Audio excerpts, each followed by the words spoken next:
Welcome back, adventurers. James from the Dungeon Puffin here, and today I'd like to dive into a change from the 2014 edition, the return of the Bloodied condition. In the 2024 edition, let's explore what that means, how it functions, and its implication for your campaigns. Originally introduced in D&D's 4th edition, the Bloodied condition indicates when a creature's hit points are reduced to half or fewer. This serves as a critical threshold signaling significant injury. In the 2024 Player's Handbook, Bloodied makes a comeback. While its presence is primarily noted in the glossary, written as a creature is bloodied while it has half its hit points or fewer remaining, the application of this mechanic are starting to emerge with the release of the 2024 Monster Manual. For instance, the Boar, found in the Player's Handbook on page 347, now features a trait called Bloodied Fury, granting it advantage on attack rolls when bloodied. This means as soon as its hit points drop to half or below, it becomes more ferocious in combat. Another instance of this is the Bloodhawk, found on page 350 of the Monster Manual. It does more damage if the creature it is attacking is bloodied, bringing its damage up from a 1d4 plus 2 to a 1d8 plus 2 with its beak attack. That is a big jump.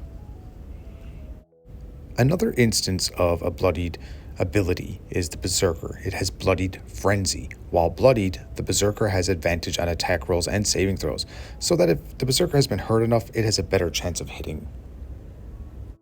In an update to one of my favorite types of creatures, a jelly, more specifically the Ochre Jelly, as a reaction, will split into two when it becomes bloodied, and the original hit points are divided between the two. This is known as split. The trigger, while the jelly is large or medium, it has a 10 plus hit points, it becomes bloodied or is subjugated to lightning or slashing damage. The response: the jelly splits into two new Ochre Jellies. Each new jelly is one size smaller than the original jelly and acts on its initiative. The original jelly's hit points are divided evenly between the two new jellies round down. And one last example of where bloodied triggers an ability. The Gnoll has a bloodied bonus action where it can rampage 1 a day. Immediately after dealing damage to a creature that has already been bloodied, the Gnoll moves up to half its speed and it makes one rend attack. If you are finding this overview helpful, don't forget to like and subscribe and hit that notification bell for more D&D insights. But of course, facing such enhanced threats requires strategic planning for both dungeon masters and players alike. Here are some tactics you must consider. Players can develop tactics that consider the bloodied status of foes, such as timing powerful spells or abilities to coincide with his vulnerable state. Players can attempt to control the battlefield, use terrain and positioning to limit the creature's movement, reducing its ability to exploit its bloodied abilities. It's a great strategy. Debuff the creature. Apply conditions like paralyzed or restrained to prevent the creature from activating its enhanced abilities. You can just simply increase damage output. Focus on maximizing damage to defeat the creature before it can utilize these bloodied abilities. And equally as important, dungeon masters must use strategies so they can use these bloodied creatures effectively in combat. Ensure that you are monitoring enemy health closely. Keep track of the creature's hit points to anticipate when it might become bloodied, allowing you to prepare. This is very important, so as to use the creature's abilities effectively. Design encounters with bloodied in mind, where the creature's behavior changes at specific hit point thresholds. For example, the Berserker could fight methodically at full health, but with the moment it becomes bloodied, you trigger its Bloodied Frenzy. This transition will give players a clear signal that the fight has shifted gears.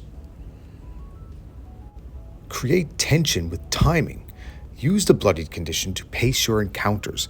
Give players subtle hints like the Ochre Jelly is about to split by saying the jelly seems to be pulling away from itself, or the Gnoll seems to be getting more bloodthirsty as the battle continues.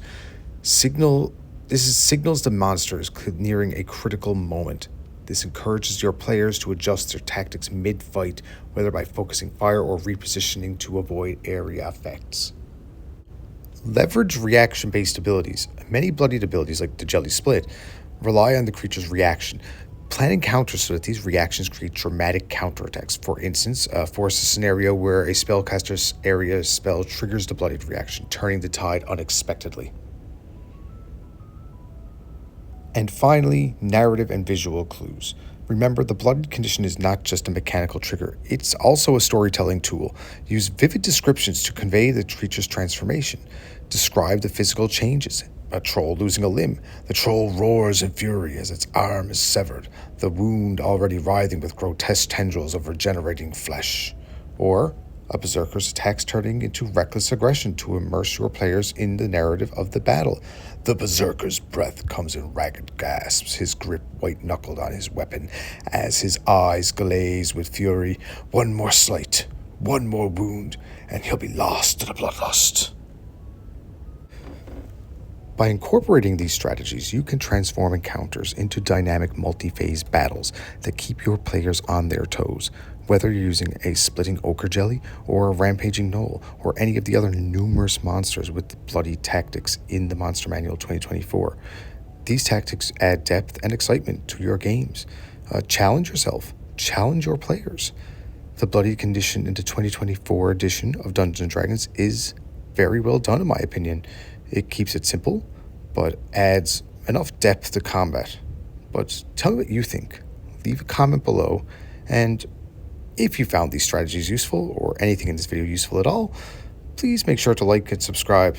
Hit that notification bell for more insights. Until next time, may your dice roll high and your encounters be absolutely epic and bloodied.